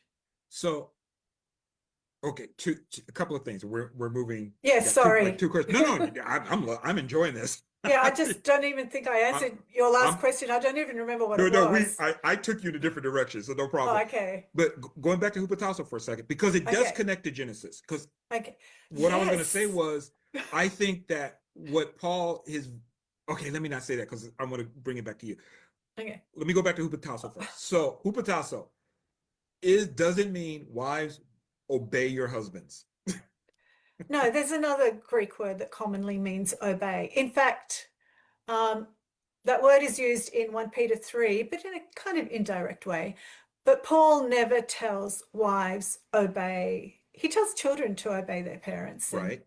But yeah, he doesn't tell wives to obey their husbands. Yeah. And I saw a guy on YouTube the other day, and he was reacting to someone's video who says exactly what you just said. Paul never tells wives to obey their husbands. So he goes and he quotes, I think it could have been Colossians. It was some translation he was reading where it says, oh, wives obey your husbands. But the word there is hupatasso. Yeah. It just happened to be translated in that English text. And the guy was going on, see, it says obey. And I'm going, and I started to leave a comment on his YouTube channel. And I thought, I'm not going to do it. Zach Miller, who you go on his podcast, Zach, he's told me a couple of years, Mike, it's not going to do anything. Just don't even. Don't even leave a comment. So I didn't. But I thought, oh my gosh, this guy, he's not even interpreting the word correctly. Yeah. But it doesn't mean obey. So here's the other thing I want to ask. So wives are called to hupatasso. So one of the things I did when I was studying this, trying to wrap my head around it also, was I quit reading submission because it kept messing me up. And I just kept going, hupatasso one to another. Yes, absolutely. Yeah. And that took me out of the connotations, and it activated all the different meanings I brought up with. Yeah. Are husbands to hupatasso to their wives? Generally speaking, yes. If we understand what Jesus and Paul wanted in human relationships, I think in some sense, hupotasso is like being humble and like being meek. And like in other verses where Paul just says, consider others above yourselves. Yes. And there's Romans 12. There's all these other verses that don't use that word, but it's about honoring people above yourselves. And Philippians 2. I was going to say Philippians 2. Let this mind be in you. Don't just look on your own things, but also I think being submissive is a normal Christian trait, or it should be a normal Christian trait for everyone and in every relationship to some extent. And that's going to look different. like in all real life relationships, there's give and take. Because I have had people contact me going, but how does that work if everyone's giving and giving and giving? You're never getting anything done. Yeah. And sometimes even like with my husband and I, one time he had needed to pick me up from somewhere, and I thought, oh, I won't disturb him. He'll come because he's really punctual, and so I won't ring him. And he said, and his thoughts were, oh, I won't ring her because she might still be talking to friends. And so I was waiting for an hour for him because we were both being too considerate. That's kind of what I was Yeah. saying. Yeah, we were too considerate, and I ended up just standing out the front, waiting for an hour for him to turn. And he had just parked around the corner, so he was waiting for an Yeah. hour as well. So, we don't just lose our minds. Right. These are principles, but we don't become morons. We have to use Right. wisdom and Right. common sense to apply them. Right. Yeah. Yeah, I was gonna say my wife and I, we had something similar one time where I think it was like the last of the coffee or tea or something. And she said, well, she says, oh, were you going to drink it? I go, well, no, you can have it. And my oldest daughter was there. And she goes, no, you take it. I said, no, dear, you can take it. And my daughter went, you guys make me sick. Yeah. Yeah. She said, you're so nice to each other, so loving to each other. Yeah. Well, we have these discussions too, but that wasn't a great example because I didn't like waiting for an hour. But there's other times when we will have this backwards and forwards until one of us says, yeah, thanks, I will have that last piece of whatever it is. That it consideration of the other person is what we're talking about. That's all it is. And you're willing to defer to the other person and say, hey, you know what, let me serve you, and that's why I just want to say with the husband thing, because it's so interesting that when it comes to the submission, with many complementarians, they go like, no, husbands do not submit. We do not submit. And I hear them make this argument. We will die for our wives. We're called to die like Christ. But I'm not going to submit. Yeah. It's like, okay, you will die, but you won't. I'm going, if you think about it, go like, that makes no sense. But I understand that within that complementarian framework, number one, if you are interpreting submit as coming under the authority. Yes. And with the way complementarians define what it means to be masculine, that it has to do with leadership, I could see where, okay, yeah, that frightens because it's like, oh, now you're giving up your manhood. Yeah. But that's not the case at all. Yeah, I've heard someone say, they say that certain men will die for their wives, but they won't help them with the dishes or something like that. Yeah. Yeah. Okay, so go ahead. Okay. Go ahead. Oh, no, I was just going to say, I do think when Paul is telling the wives in Ephesus, even though the letter to the Ephesians was probably around later, but anyway, to the women in Asia Minor, in Ephesus and Colossians, to submit to their husbands, I think it's more about staying attached. Yeah, I agree. Yeah. I agree. Yeah. I haven't. I've taught on I've taught on it at length a little bit, and when I started studying it, I think I wrote you and said I came to the same conclusions you did. Yeah, I know. I remember that. And I was like, I think this is because, and what started it for me was I was reading Susan Hyland's book on women in the New Testament, and she had talked about wives were expected to be loyal. Yeah. I think I got mine here. No, I didn't. But and I was and when I read it, I went, and she was describing, I went, I wonder if this relates to Ephesians 5. Yeah. And I went and I started doing some research, started gathering some things. I read your article, and you helped me to see, like when you brought it about the two Hellenistic sources, that hupotasso is not always coming under the authority, that it can actually have a wider range. The semantic range is wider than that. Yeah. And it's about having good relationships. And having good, yes. And that was the other thing. Having good relationships. Good harmonious relationships. So this goes to my next question. Thank you for the segue. What do you think is Paul's vision in Ephesians? In Ephesians chapter 5, what's his message? What's his vision? What's his aim? Yeah. There's two thoughts that come to mind straight away. First, if you read Ephesians 5 as a chiasm, where Paul has thoughts, a main thought, and then the thoughts are repeated in reverse order, the main idea is Christ. because Christ is the example. Christ is the example to the husbands here.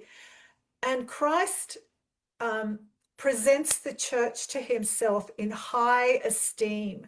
The word there is a emphasized, that's not exactly the word I'm looking for, an emphasized word of glory. And I don't like, some verses say splendid or whatever, but high esteem. So again, how does a wife being subordinate fit with this idea that Christ does these things for the church in order to present the church to himself in high esteem, in doxis? So that's structurally, that's Paul's main point. But then when we get to the end, and Paul quotes from Genesis 2, and he talks about the husband and the wife being one flesh. So it's not even like head and body anymore. It's really one flesh. Right. And Paul's saying, I'm not even talking about marriage here. I'm talking about Christ and the church.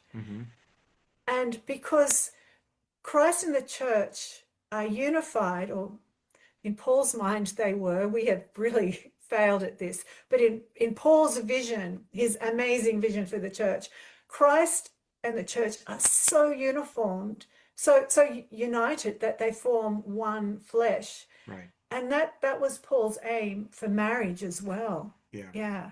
Extraordinary. Extraordinary. So and I think you brought up something, and we don't have time to go into, but the head body metaphor, as it was used in the first century, often dealt with topics of or a message of unity. Yes. And harmony.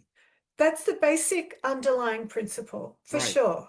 And when you read Ephesians chapter 5, especially verse 21 to 33, that is what Paul is talking about. Yeah. And there is nothing there in the text contrary to, and I will say it one time, contrary to Wayne Grudem and contrary to Mike Winger. There is nothing in the text where Paul is telling husbands to rule, to lead. Nothing. It's not.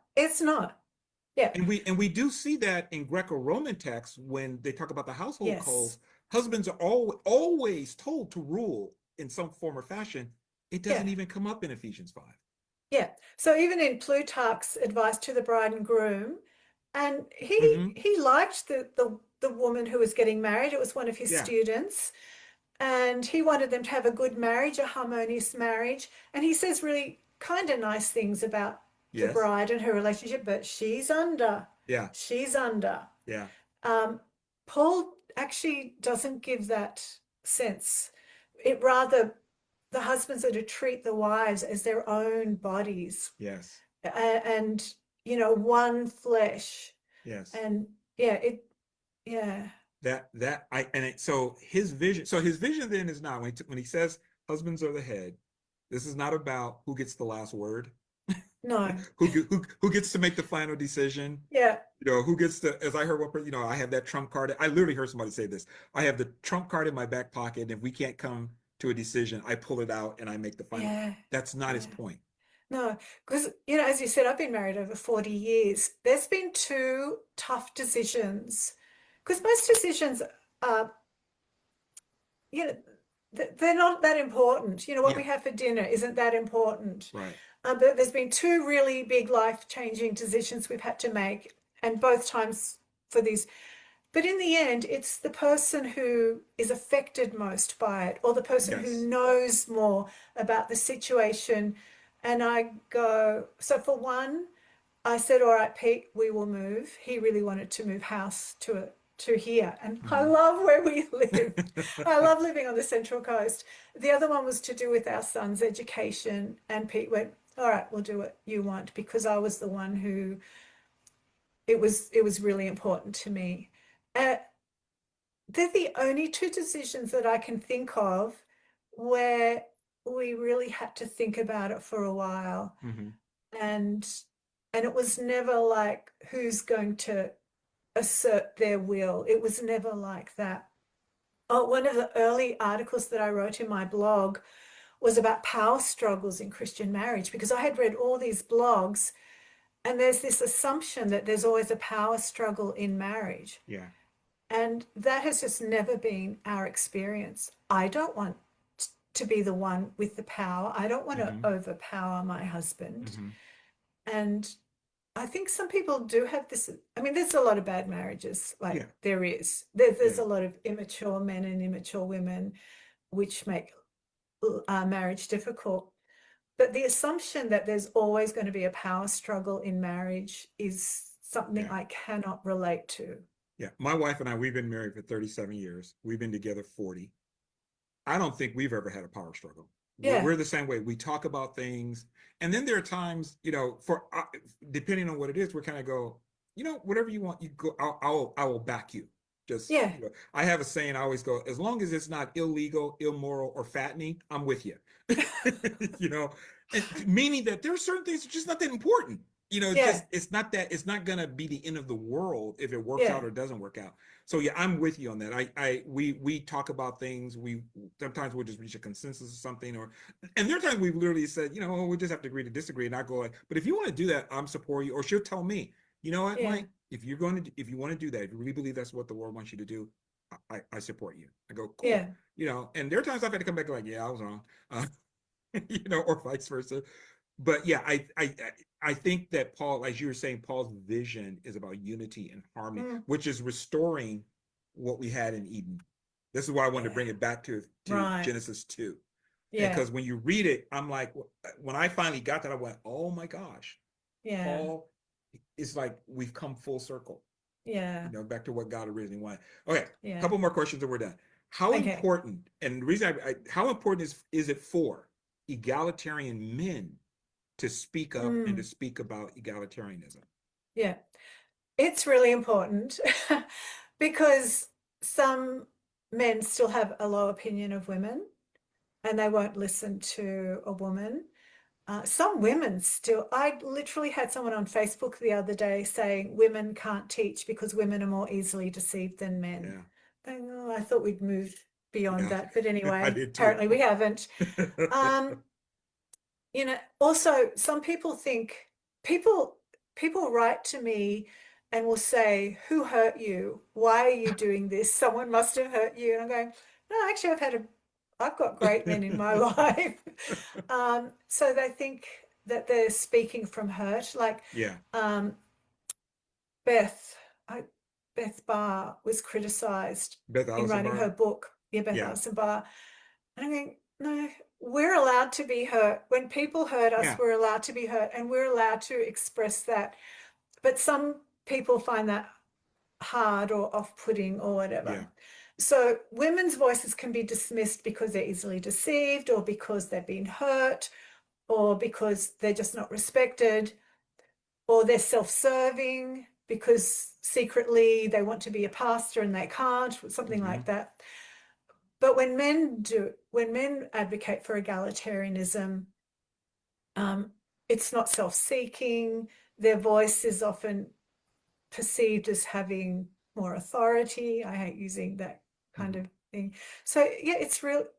Men are listened to by some more than women. And one reason I asked that is because the more I did this, and we've had people, they started to subscribe to the channel and they're watching the videos, and I think a couple of people have said, Mark told me to come watch your videos. What I was surprised at was I had many times people say, thank you so much for being a man and speaking up about this. And the reason it surprised me because I thought, aren't there other men? And a couple of times I wrote back, I'm like, aren't there other men? They were like, not a whole lot. What, really? And but there's some good men like Taryn Williams, Andrew Bartlett, Kevin Giles. But I guess they were like, they're not hearing a lot from, I guess, men in general. And they were just expressing appreciation that I be honest with you, I didn't think anything else. I just kind of like, well, it's the Bible, it's true. We need to talk about it. We need to say it. But they seem I don't think they're doing what you're doing though. But like they're not sitting here having these conversations. I know that Taryn and Andrew have done a few podcasts. And Nijay, of course, speaks a lot, but he speaks on a broad range of topics. Yeah, exactly. But I'm trying to think of a man who's doing this. And I can't think of one. Well, and one reason I did it was to counter what was out there Yeah. because when Mike Winger was doing his series, I thought, well, who there are these, because I know Taryn and Andrew did a wonderful job of critiquing his Yes. videos, but it was in Yes. written form. And I originally did not start off thinking I'm going to critique Mike's Winger's videos. That was not in my mind. I actually Yeah. thought I could use his videos to help me teach what I was teaching. I thought, oh, I could draw from Right. it.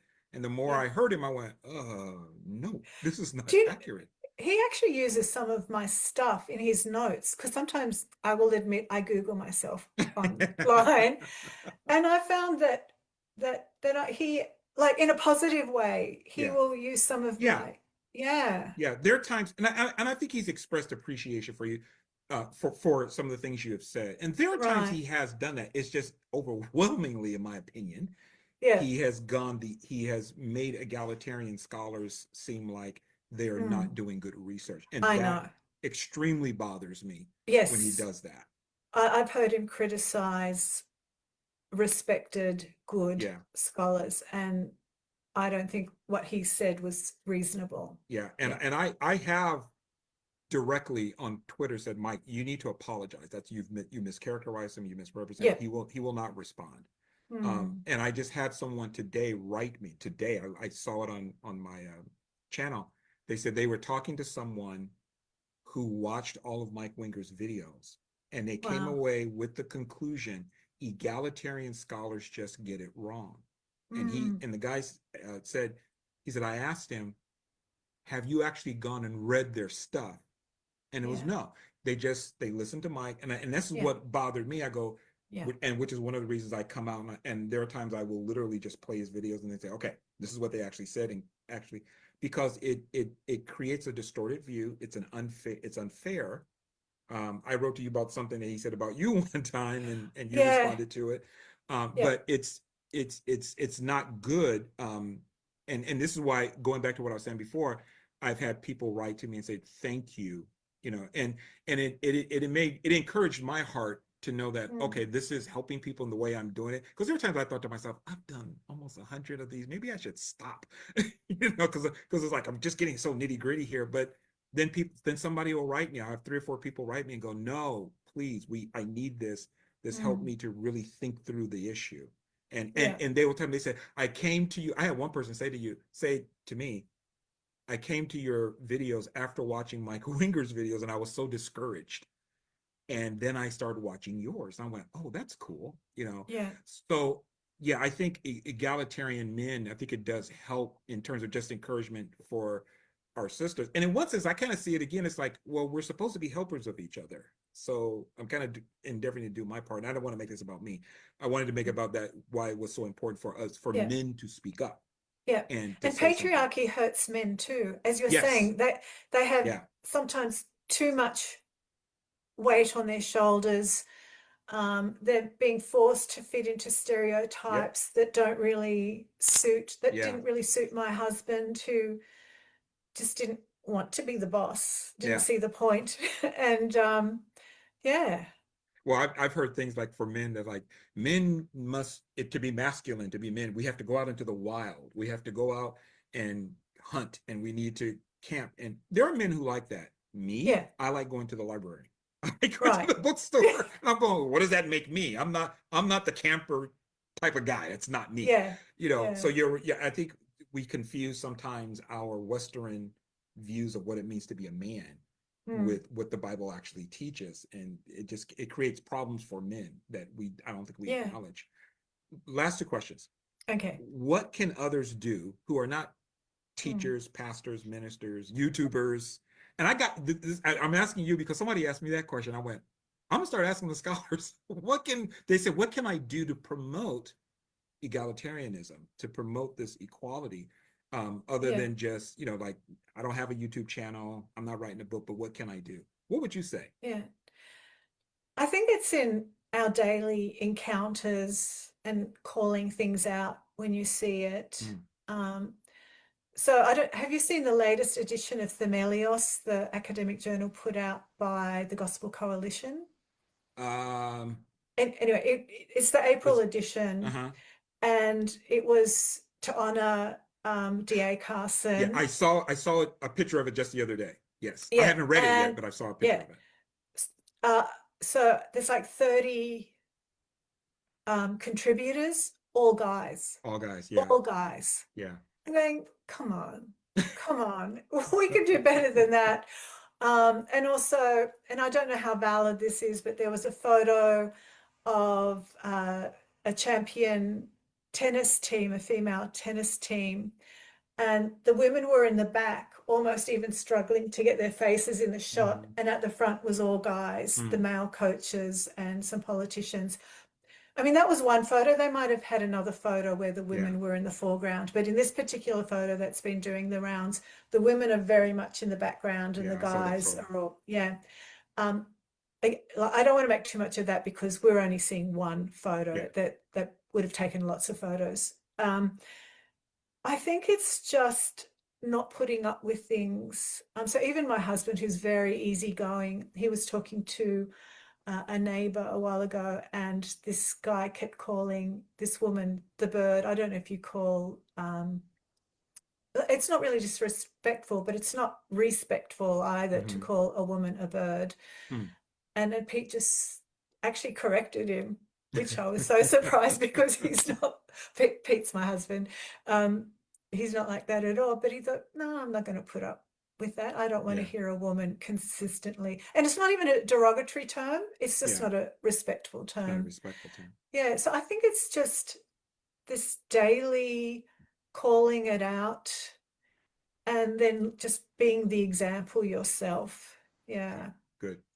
All right. Last question, which you did bring up earlier. Do you have a book in the works?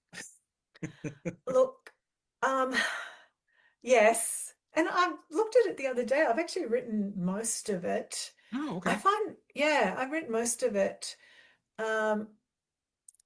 But writing's not good for my health. And so I have to really minimize the time I sit behind a computer. And but when it's done, and I think it'll be done, that's when I'm going to send it to publishers. I just didn't want the pressure of signing a book deal. Yeah. That is just way too much pressure. Operating under a deadline, and I got gotcha. But it's called Paul's Female Friends. Oh, and and so I've written most of it. I've written on all the women. I've written a couple of introductory chapters. And then I had to sort of condense my material on 1 Timothy 2, 1 Corinthians 11. So I was really raring to go with that. So I've been doing it for a few years. I'll get back to it when I can. Well, I just want you to know that, like, you go, you know what? I need some early readers on this. I know someone who will do that for you. Okay. I would love that. Yeah. Well, Mark, thank you so much. That was my last question, and we went for a while here, but this was great. I think people, for those of who are watching this, I know you'll love this. But thank you so much for taking the time. I've been wanting to do this for a while, and I'm so glad we got a chance to do it now. I am going to have you back because when I do Phoebe, I'm definitely going to call upon you so we can go through the passages and talk about women as deacons and so on and so on. But thank you so much. Any last words before we sign off? No, I've had a great time. Same here. Oh my gosh, this is so much fun. Well, thank you again so much. And for those of you that are watching, thank you for joining us, and we'll see you next time. Thank you.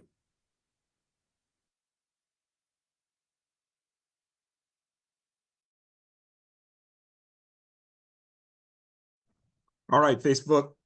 That was the 100th episode of Who's the Boss? Women and Men in Biblical and Cultural Context. And again, I had a special guest, Marg Mowczko, on.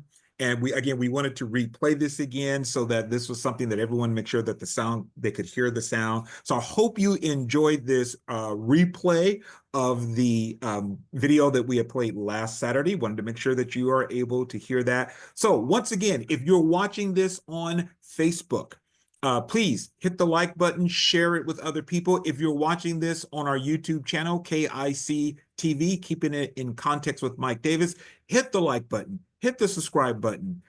leave a comment, share the video with other people. That all helps the algorithm and helps us to get this message out of egalitarianism that we've been studying for quite some time. So thank you so much for joining us. And we will be back, Lord willing, next Saturday with our 101 message. So thank you for watching again. Have a great week, everybody. Bye-bye.